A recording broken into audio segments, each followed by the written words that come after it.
अडचणींचा सामना हा हिमतीनेच करावा लागतो. अडचणींसमोर खचून जाऊन चालत नाही. हे आपल्याला थोडा काळ गेला की मग समजून येतं. अडचणी या आपल्याकडे कायमच्या मुक्कामी राहणार नसतात. कधी मागे आयुष्यात आलेल्या अडचणी, दुःख आठवा की आहेत का आता त्या? नाहीत ना? झाल्यात ना दूर? त्यामुळे खचून जायचं नाही, झुंजार राहायचं कायम. एक लक्षात ठेवायचं की दुनिया कहती है तो कहने दो, दुनिया कहती है तो कहने दो, लेकिन खुद को उसमें बहने ना दो. संघर्ष हा कुणालाच चुकला नाही आणि संघर्षाशिवाय जगण्याला अर्थ देखील नाही. संघर्ष ही जीवन का नारा होता है, हर समंदर का एक किनारा होता है, हेही लक्षात असू द्यायचं आणि पुन्हा नव्या जोमाने कामाला लागायचं आणि जोपर्यंत मनासारखं मिळवत नाही तोपर्यंत झटायचं. असाच संघर्ष करून श्री शक्तीची मिसाल असणाऱ्या रमाई भीमराव रामजी आंबेडकर यांना सर्वप्रथम मी त्यांच्या 128व्या जयंतीनिमित्त विनम्र अभिवादन करते. मित्रांनो, डॉक्टर बाबासाहेब आंबेडकर यांनी गुलामगिरीची कबर खोदली खरी, परंतु त्यासाठी त्यांना ठामपणे साथ देणारी आणि त्यांना प्रत्येक कामात पुढाकार घेऊन त्यांना साथ देणारी, त्यांना नेहमी प्रोत्साहन देणारी श्री म्हणजेच रमाई भीमराव आंबेडकर यांचा जन्म 7 फेब्रुवारी 1898 रोजी झाला. त्यांना 3 बहिणी आणि 1 भाऊ होता. त्यांचं देखील सुखी कुटुंब होतं, परंतु काही काळातच त्यांचे वडील वारले, आई वारली. नंतर त्यांच्या डोक्यावरून त्यांच्या वडिलांचे छत्र देखील हरवले. संपूर्ण घराची जबाबदारी ही त्यांच्यावर येऊन पडली. परंतु अशा परिस्थितीतही खचून न जाता त्या जिद्दीने उभा राहिल्या. त्यानंतर त्यांना त्यांच्या काका आणि मामा हे मुंबईला घेऊन गेले. त्यावेळी आंबेडकर कुटुंब हे मुंबईमध्येच राहत होते. त्या काळी बालविवाहाची प्रथा असल्यामुळे आंबेडकर कुटुंब हे भीमराव आंबेडकरांसाठी एक मुलगी पाहत होतं. तेव्हा त्यांना कळालं की वंगणकरांच्या घरात एक मुलगी लग्नासाठी आहे. हे कळताच रामजी आंबेडकर हे त्या मुलीला पाहण्यासाठी गेले आणि पहिल्याच नजरेत त्यांना ती मुलगी आपली सून म्हणून मनात भरली आणि त्यांनी त्या मुलीच्या एखाद्या कामाची सुरुवात जसं आपण गोड देऊन करतो तसं त्यांनी त्या मुलीच्या हातात साखराची पुडी ठेवली आणि तो विवाह तिथंच जोडला. काही दिवसांनी रमाई आणि भीमरावांचा विवाह झाला. तेव्हा रमाईचे वय हे केवळ 9 वर्ष होतं आणि भीमरावांचे वय 14 वर्ष होतं.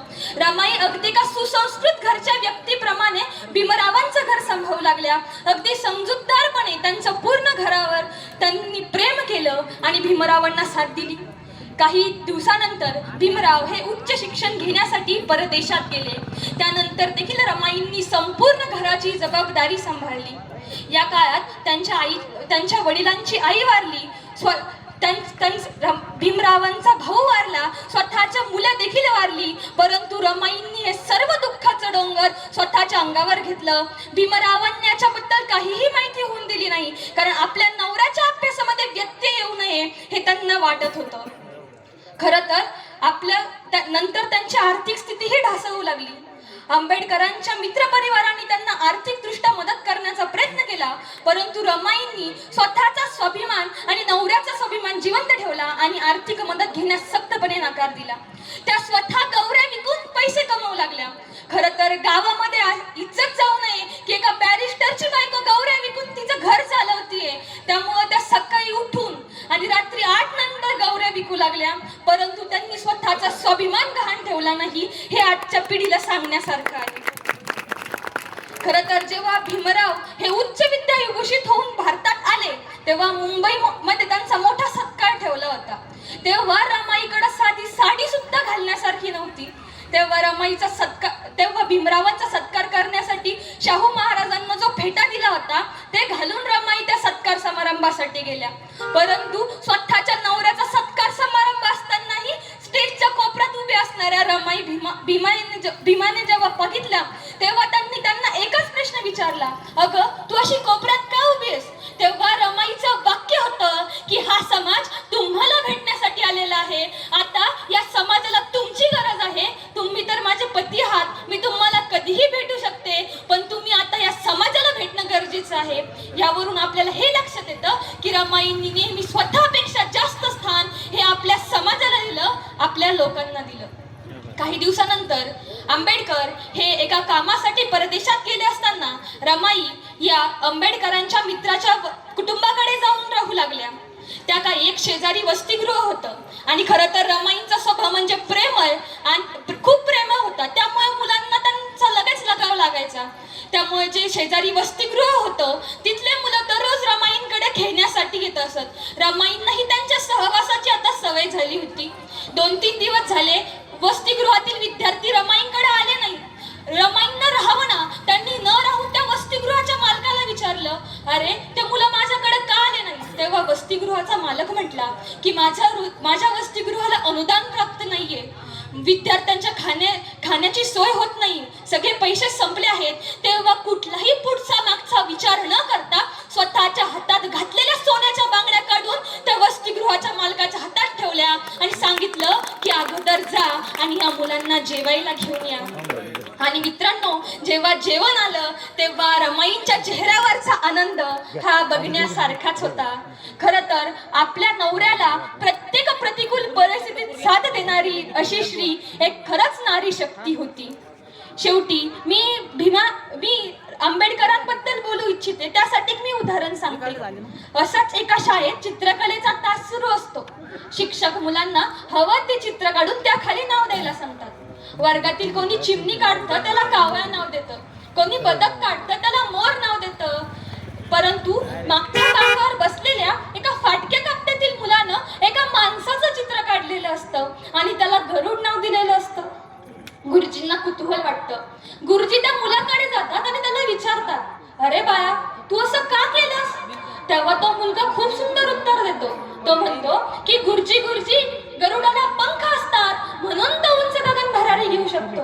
परंतु या चित्रातील माणसाला असे कोणतेही पंख नव्हते. या चित्रातील माणसाला कोणतीही दैवी शक्ती प्राप्त नव्हती. एवढंच नाही तर या चित्रातील माणसाला उंच भरारी घेण्यासाठी स्वतःचं आभाळ देखील नव्हतं. मुलगा पुढे सांगू लागतो की गुरुजी, या माणसाला फक्त एवढंच ठाऊक होतं की आपण ज्या समाजात जन्माला आलो आहोत हा समाज दीनदलितांचा, रंजल्या गांजल्यांचा समाज आहे. हा समाज शिक्षणापासून वंचित आहे. या समाजाचा भविष्याचा गाडा हा दारिद्र्याच्या चिखलात घट्ट रुतला आहे. या गाड्याच्या चाकाचं शिक्षण नावाचं आरं जर आपण फिरवलं तर हा समाज विकासाच्या मार्गावर नक्कीच धावू लागेल. याची जाणीव या व्यक्तीला होती आणि याच तळमळीने या माणसानं स्वतः सोबतच आपल्या संपूर्ण समाजाला शिक्षणाचे पंख दिले आणि संपूर्ण समाजासोबत उंच अशी गगन भरारी घेतली. आणि म्हणूनच गुरुजी, मी या चित्रातील माणसाला गरुड असं नाव दिलंय. आणि मला सांगताना अत्यंत अभिमान वाटतो की त्या चित्रातील व्यक्ती म्हणजे भारतीय मातीला पडलेलं, सर्वोच्च ज्ञानाने ओथंबलेलं एक सुंदर स्वप्न म्हणजेच भीमराव रामजी आंबेडकर, अर्थातच तुमचे, माझे आणि संपूर्ण मानवजातीचे डॉक्टर भीमराव रामजी आंबेडकर. बालवयात शाळेच्या बाहेर बसून शाळा शिकणारा भीमराव नावाचा छोटा मुलगा आज करोडो भारतीयांच्या अंतःकरणात समतेचा, स्वातंत्र्याचा आणि बंधुतेचा नारा देत अखंडपणे नांदतो आहे. हेच आदरणीय बाबासाहेबांचं खरं थोरपण. खरं तर बाबासाहेबांचं आयुष्य म्हणजे धगधगता अग्निकुंडच जणू, आणि याच अग्निकुंडात असंख्य सुखा समाधानाचा त्याग त्यांनी उभ्या आयुष्यभर केला. आणि यातच त्यांना मोलाची साथ मिळाली, ती म्हणजे रमाईची. स्वभावातील जिव्हाळ्यामुळे रमाबाईंचं रूपांतर हे रमा आई म्हणजेच रमाईमध्ये झालं. अशा एका श्री शक्तीस आणि डॉक्टर भीमराव आंबेडकरांना मी पुन्हा एकदा विनम्र अभिवादन करते आणि शेवटी जाता जाता एवढेच म्हणते की भीमा, तुझ्या मताचे जर 5 लोक असते, भीमा, तुझ्या मताचे जर 5 लोक असते, तलवारीला दयांच्या न्यारेच टोक असते, तलवारीला दयांच्या न्यारेच टोक असते. वाणीत भीम आहे, करणीत भीम असता, वाणीत भीम आहे, करणीत भीम असता, वर्तन तुझ्या पिलांचे हे सारेच चोख असते, हे सारेच चोख असते. मला इथे बोलण्याची संधी दिल्याबद्दल मी आभार मानते आणि थांबते. धन्यवाद.